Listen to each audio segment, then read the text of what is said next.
Ghotki live stock खाते पारां वॾे वज़ीर सिंध जे लाइव स्टॉक ऐं फिशरीज़ बाबति सलाहकार सैयद नजमी आलम ऐं director general livestock Sindh doctor Hasbullah Bhutto जी हिदायतुनि ते district officer livestock Ghotki doctor Madan Lal जी निगरानी हेठि doctor Zaheer Ahmed Shaikh, doctor Nematullah Rakh, doctor Syed Ghulam Mohammad Shah, doctor Riaz Ahmed रख, डॉक्टर कुतुबुद्दीन कोलाजी, डॉक्टर रियाज़ चन्ना पारां घोटकी ऐं भरपासे जे ॻोठनि में रोज़ाना जी बुनियाद ते जानवरनि जी वैक्सीनेशन जारी आहे। इन सिलसिले में district officer livestock Ghotki doctor Madan Lal media सां ॻाल्हाईंदे चयो त घोटकी जे मुख़्तलिफ़ ॻोठनि ताज मोहम्मद गुनियो, अब्दुल वाहिद गुनियो, नवी बख्श कुरैशी, अतर अबड़ो, दोस्त मोहम्मद बिल्लो,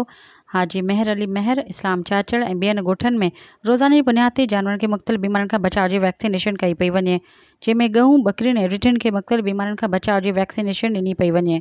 13,000 खां वधीक जानवरनि खे वैक्सीन कई पई वञे ऐं हुन चयो त लाइव स्टॉक घोटकी खाते जी टीमूं घर घर वञी चौपाई माल जी वैक्सीनेशन करे रहियूं आहिनि। चौपाई माल जे मालिक खे जानवरनि जी सार संभाल ऐं सख़्त मौसम खां बचाव बाबति आगाही ॾियण जो सिलसिलो पिणु जारी आहे।